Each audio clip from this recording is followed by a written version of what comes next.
Imagine walking alone in the dense forests of the Pacific Northwest. The air is cold, the silence is heavy. Then, just beyond the trees, you hear it. A thunderous crack, a shadow larger than any man watching. For centuries, locals in Washington, Oregon, and across North America have spoken of a giant ape-like figure roaming the woods. They call it Bigfoot. Described as towering, muscular, and covered in dark hair, its glowing eyes have terrified hunters, campers, and even police officers. This is no campfire tale. Witnesses describe the same thing over and over, a creature that should not exist but refuses to disappear. In 1967, two men captured a shaky reel of film in Bluff Creek, California.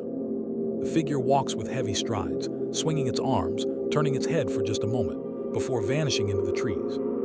That brief footage, known as the film, has never been fully debunked. Experts argue endlessly, costume or creature, hoax or history.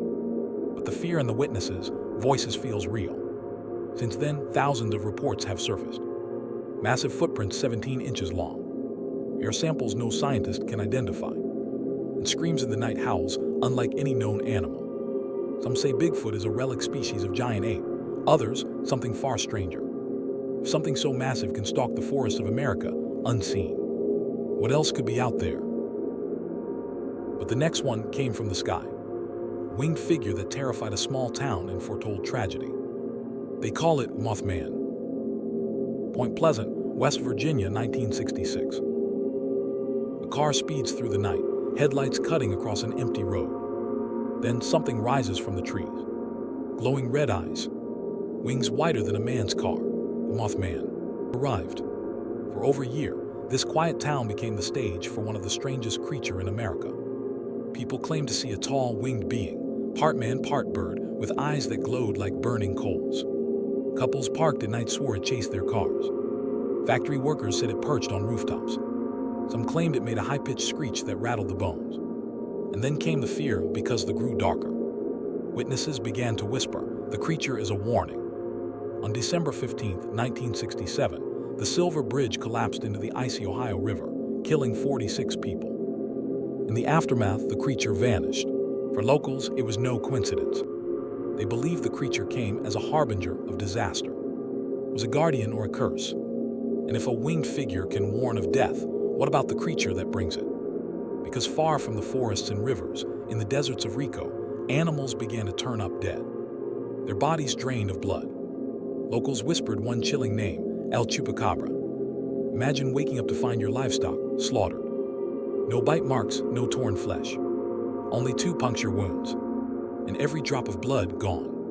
In the 1990s, panic spread across Rico. Farmers discovered goats, chickens, and even dogs lying lifeless in the fields. The killer left no tracks, no sound, only a terrifying signature, drained bodies. Witnesses described a bizarre predator, spines along its back, glowing eyes, and a jaw that could pierce like needles. Some said it leapt like a kangaroo. Others swore it was reptilian, like some experiment gone wrong. And in every case, the same detail remained. The animals had been sucked dry. The legend of El Chupacabra spread beyond Rico into Mexico, Texas, and across Latin America. Livestock killings were blamed on this vampire-like beast. Governments scientists laughed at it. But terrified farmers carried guns at night, waiting for the creature that no one could catch. Was it a new species, a genetic experiment, or something far older that had always been here?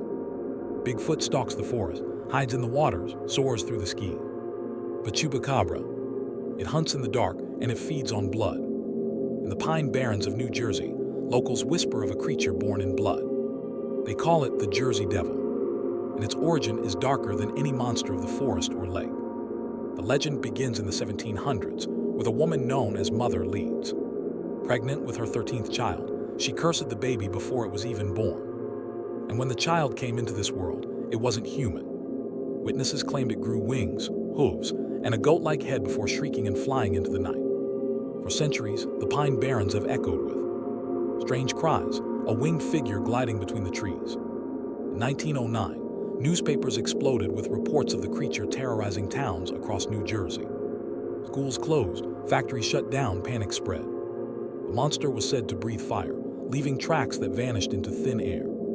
Even police officers reported encounters. Farmers claimed their livestock were slaughtered. And today, campers still describe hearing inhuman screeches in the woods, as if the curse never died. If a cursed child could turn into a monster, what about creatures born not of legend, but of ice and isolation? Because far from the towns of New Jersey, high in the frozen peaks of the Himalayas, another figure waits. The locals call it the Yeti. The Himalayas, a land of blizzards, silence, and snow that never melts. And high above the clouds, something enormous leaves tracks in the ice. The abominable snowman. The Yeti. For generations, Sherpas and mountaineers have spoken of a towering beast covered in white fur. A creature said to stalk the slopes, watching climbers from a distance. Some believe it to be an undiscovered giant ape. Others, something supernatural, tied to the mountains themselves. In 1951, explorer photographed strange footprints on Mount Everest, prints far too large for any man. Expeditions followed, armed with cameras and rifles. Some climbers reported massive figures moving against the snow. Others heard chilling cries carried by the wind, sounds no human throat could make. Even today, locals insist the Yeti is real. Monasteries display relics, scalps, bones, said to belong to the beast. Skeptics dismiss them, believers call them proof. And yet the footprints keep appearing, high in the ice, where no human should walk. From cursed forests to frozen peaks, the world's monsters seem to grow with their landscapes. But some legends don't hide in the shadows or the snow. Some walk boldly into the night and look you straight in the eyes.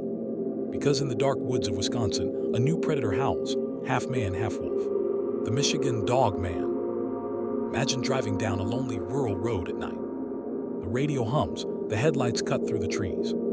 Then a figure steps into the road. Tall, muscular, covered in fur. Its head like a wolf.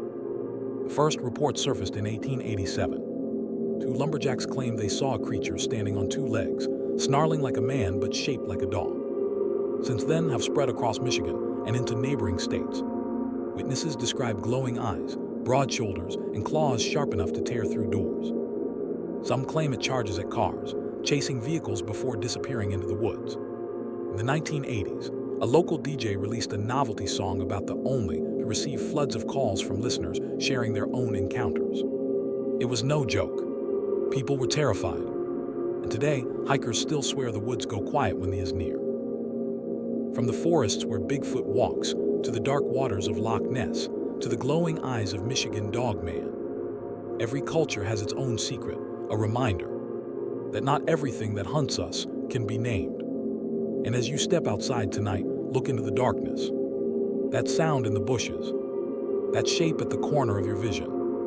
What if it isn't your imagination at all? Because these mysteries share one chilling truth. The world is older, wilder, and stranger than we dare to admit. And perhaps, the monsters are still here,